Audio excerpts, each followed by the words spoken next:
That morning session, that was fun, wasn't it? Everyone seems to be quite excited and energized for this market. And now we're going to look at the CTV opportunity in Canada, something that's obviously been discussed. So ladies and gentlemen, let's give a big hand to Christine Summers and Aubray Boyd from Blue Ant Media and from Roku, who's going to join me for a 15-minute fireside chat. Right, we've already heard that the CTV opportunity is people keep saying it's underutilized. Agencies aren't set up for it and stuff like that. It's a fragmented marketplace. So Christine, you've been in this business now 3 years. You've been in this role? 4 years. Almost 5. All right, almost 5. So what are Roku doing about that? Do you agree that it's underutilized? Do you agree that agencies are not sort of set up for it yet? Yeah, I think with any new media, we see across the board the same thing. So we have new players coming into the marketplace. We have everyone else who's catching up. So fragmentation is inevitable in what we see. What we see, though, is that the people who are newer to it and who are moving towards it are getting ahead of things. So with anything new, again, I think that's inevitable, and lots of people have talked about it today. So what we're trying to do from a Roku perspective is provide solutions and make sure that we're offering both to our content partners as well as the advertisers within the space, different areas that they can go. We're trying to help them from a research perspective, a measurement perspective, as well as offerings within the space. Okay, and we're gonna focus on how you work with content partners on this, but just in the last, I guess, how did COVID impact your business? Was that a real positive thing for Roku? Yeah, I would say from a streaming perspective, It's done incredible things. So someone had a chart earlier with the hockey stick growth that we all like to see. And so that's been no different for us as well. So asking everyone to stay at home, to do nothing, you're not allowed to go out, and all you're able to do is stream content is great for our business. Yeah. Bad in lots of other ways, but great for our business. Okay, wonderful. Aubray, Blue Ant Media, you came up on the panel. I didn't know about that. Congratulations on your acquisition. Why have you guys, this was not planned by the way, but so why have you guys bought an SSP? Well, to offer connected TV at scale, of course. Yeah. That's really a Mitch question and a Deb question. That was exciting for me to hear about as well. And yeah.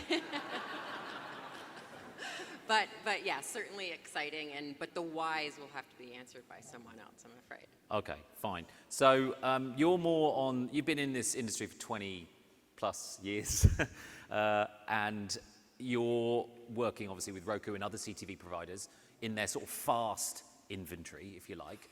How is Blue Ant Media approaching that? Like, are you just repurposing your stuff for these channels, or are you doing all new stuff? Like, how does it work? Yeah, it's exciting. So we take our libraries of content with the genres and the programming that we do in linear and that we're so used to, and we're creating new brands and acquiring new titles and creating really niche fast channels that we have 4 of them now in Canada and globally as well. Love Nature is sort of in other parts of the world, and that's a huge one. So it's really exciting because it gives new life to library content, and then offers us the ability to create new stuff too for new audiences. So what you do is you come up with a new. What's the magic ingredient here for them to be on these fast channels? So these fast channels are basically Roku's and Samsung Plus have one too, where it's just their live linear feed. Effectively, it's live linear. We're going back to how we used to do telly, but in a digital environment. I would probably, that's a correct way of characterizing it. So you are now coming up with, how are you doing that from a branded channel to on these platforms, and then how are you finding audiences? Yeah, well, it's cool because so the best thing you can do is you name the channel exactly by the content that people can expect to see. So like Haunt is paranormal content, and so you give it a catchy name that delivers on what the audience will be viewing. It's kind of like a department store. Like if anybody's checked out fast channels, it's like there's so much discoverability, and you can go from Baywatch to Bob Ross and watch. There's a Baywatch channel. There's a Baywatch channel. I didn't know that. But we don't offer single IP right now. We curate based on passions that people have. And so we work directly with the platforms to find those audiences based on their affinities and the other things that they watch for those times when they come into fast and they just want to lean back and they want to watch the stuff they're into. So, Crime Time is one of our channels. People love true crime. So we're just kind of finding the audiences that and serving them what we know that they want to watch based on a lot of knowledge we have from linear as well. So the key is to name the channel what the content is. Well, yeah, it's fun. Like, we're Yeah. creating brands, and the first, that is, like, we try to come up with catchy names, but we're not going to call it, like, avocado and have Yeah. people have to guess what that means. You Yeah. give it a good name, and people figure it out. But then obviously it's a massively cluttered environment, and you're not building apps, which is key here, because that's quite expensive, isn't it, that whole process? So how do you get found? And how do you know who's watching your programs and all that sort of stuff? Well, I wish I knew more about them, but yeah, I mean, we get some data. It's largely a lot of the same people who are watching linear, like 35 plus, we're told. Yeah. And then you got to figure there's a lot of cord cutters, people who just want to fart around and find new stuff. Yeah. But you're assuming that. Yeah, I do assume that. But yeah, I mean, you get a lot of data on what people, like what your most popular shows are, and real-time information about exactly how many people watched your content, which is really cool. Okay. But how we get discovered is we buy homepage banner ads. So the other day I was about to watch my Crave show, and there was my PRIMETIME ad as I was making my decision about what to watch. Yeah. So someone who's curious about what that is may not necessarily feel like that heavy sort of big-time drama, and that we're not trying to even compete with that. Yeah. Why, Christine, why is the data that you're giving to the content web, why is that so limited? Because surely it's like the holy grail, it's OTT, it's return path, you should know everything. Why is it so difficult to get the data? We do make it easier for them to get the data. So from within the Roku channel, which is our O&O channel, is where these fast channels are running. Yeah. And so we do have a data and analytics team that's tied to that would work with our Blue Ant partners or anyone else that's in the channel. Yeah. In order to provide them with that. So whether it's rankers on programming, how it's performing, different things like that, we provide them access to both a dashboard as well as the team to report back. So they do get a lot of data. You know, if there's other things that they're looking for, we're constantly looking to modify that and improve it. Yeah. But for right now, we're providing what's being asked of us. So the arrangement here is that you bang up a channel on your fast service, right? This is not the cleverest question in the world. And then you sell the ads for her, and then you send her a monthly check, something like that. Yeah, I would say that each contractual relationship we have is different, and probably not worth getting into the details of No, that. but that's the way it works. The Roku Right. channel is a 100% ad-supported channel that we are running advertising within for all the content that's there, yes. Okay, so how do you work with the agency teams, the AV teams? We heard about it earlier, to actually like help them with their sort of holistic planning. Can you do that on a Roku system? Can you say to them, okay, well you're doing this in linear, you're doing this, and these are the incremental audiences that you need to find? Is that possible today? Yeah, we bought some tech a while ago. Reliably possible? Yeah. We think so. Okay. We think so. So we bought some tech a while ago that created our own DSP. So we talked about that earlier today, as well as that it's kind of been the year of DSPs launching in the Canadian marketplace. Yeah. The reason that we went down that path is, one, we wanted to make things easier for our clients, our partners, et cetera. So it does give them self-serve access to Roku inventory and first-party data segments that they can apply. They can then also take that media and buy it across any other inventory that's out in the open exchange.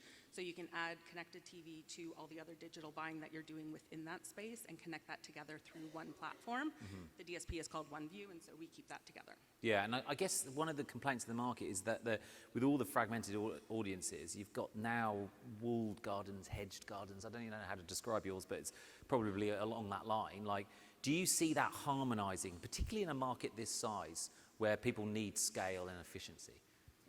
I think it will as things develop. I think, like everyone, you need to figure out what you're doing first before you can go on and start doing mergers and partnerships and things like that. So with the new media, I think everybody's trying to figure out what they're doing, what they're going to go to market with, and then how that's going to work. And then I think the next step would be, what can we do for the marketplace as a whole?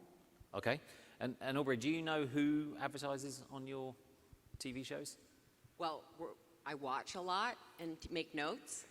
But no, I mean, we're not told about who the advertisers are, particularly within our shows. Okay. Yeah, I mean, yeah. But would that help you plan, though? Would that help you plan more content? Like, because how would you have done this traditionally with the pay TV ecosystem that you previously worked in? You know, you knew who watched it, the advertisers. Would that help you plan and build more services, or is that just not information you need? Well, it's a good question. I mean, I'm still in that, right? Blue Ant has 8 linear channels, so I mean, I don't know how much of the content was created with the advertisers in mind. Certainly that happens. Yeah. But no, from where I sit, it's it's not necessary for me to know who the advertisers are. I think it would certainly be interesting. Yeah. But I'm not too fussed about it. You're not too fussed about that, right? What we do provide back is the audiences that are running within it. So to help with Aubray and her team when they're building their different campaigns. Yeah. So whether it's Homeful, whether it's Crime Time, things like that, they're running banners and inventory on our media. So we can report back on the audiences who are interacting with that. We can identify new audiences. So you would think people interested in crime or watching crime, but there might be other people as well. Yeah. And so in partnership with the advertising that they're running to support the channels, we can then use those to modify things for the channels that they have, but potentially help in other ways in the future as well. And then you said that in the future there might be an ACR service coming to Canada that would help help the optics side of things. It's coming. What can you say on that? Yeah, I'm not going to say anything today, but perhaps we'll talk at the end of the month. Okay, fine. That's Canadian for yes, it's coming. So someone mentioned QR codes. I would find TV advertising with QR codes a bit naff. I don't know whether you guys agree with that, but like, do they work? Like, have you had them on your platform? Do people go up? Do actually people do that? Yeah, so it's funny, we got a lot of the ideas for some of the different interactive formats from the US. So the US is a market that's been more established than us for a while. And so they don't see as much success with those types of ads as we've been seeing in the Canadian marketplace. Oh, so really? A lot of the benchmarks that we got started with, we were using learnings from our other team members, and we're finding in the Canadian marketplace that both our engagement rates are higher, interest from advertisers is higher, and so it could be partially because it's a new media, but it could also partially be because you can take what used to be a static environment from a linear, you're just watching your lean back, where this can take you one step further. So we have run numerous QR code campaigns. We've also introduced some different interactive ads where there's overlays that can take you to email or use your registration data in different ways as well. Yeah. So what's your response rates, like in general? I don't know the number off the top of my head. All right, fair enough. Higher than our benchmarks, I can get to that. Yeah, higher than the US is that's all we care about in Canada. As long as we're better than them. All right. So Aubray, like, why do you do it this way and not sell advertising yourself? Or unless that's going to be the plan with Media Pulse. Well, yeah, a certain amount of the inventory. Every deal is different, so we're not able to. We haven't historically been able to directly sell the advertising. There was a bit of a moment where we were selling a bit of LG, but I think everything's going to change now with this Media Pulse thing, so I'm excited to learn more. Okay. And we mentioned it earlier, but this is the most efficient way to get on these platforms rather than building apps on all the different devices, because it's just each app costs a fortune to manage and run. Is that correct? That is correct. Okay. The final thing is, I guess, I've always found like the specialty and niche channel owners, I've always thought that with the amount of money that goes into Netflix and Amazon and all the rest of it with the big shows, HBO Max as well, which is obviously on Crave, like how do you compete with that? Like you're mentioning these niche TV shows, which sound delightful, by the way. But like, how do you capture audiences when you're, versus the Game of Thrones, for example? Yeah, well, I mean, we're not trying to compete with Game of Thrones. I love when those big shows come out and they have their billion-dollar budgets, because it brings people into television. It reminds people about how much they love to watch, and while they're watching those big shows, I want to try to nab them and remind them that you don't always feel like binging, you don't always feel like heavy Game of Thrones style content. Sometimes you just want to lean back and, watch some content of other areas of your life that you're interested in, or some good old, Baywatch that maybe you want to introduce your kids to. Mm-hmm. There's room for everybody in the sandbox, and like, you're right, content is expensive, but we monetize our libraries by owning the IP and then globally distributing them in whatever way it makes sense in different markets. Yeah, do you think that the sort of the economics or the economic landscape that we're going to face, do you think that will benefit the sort of the specialty channels? Because it's a free model, isn't it? And it's content there. Do you think that's going to help or hinder your business? And on top of that, you've got more direct-to-consumer platforms coming into the country here. Do you think how's that going to impact you guys? I think it will help. Why? I can't answer that. Okay. I'm not prepared. Okay, fine.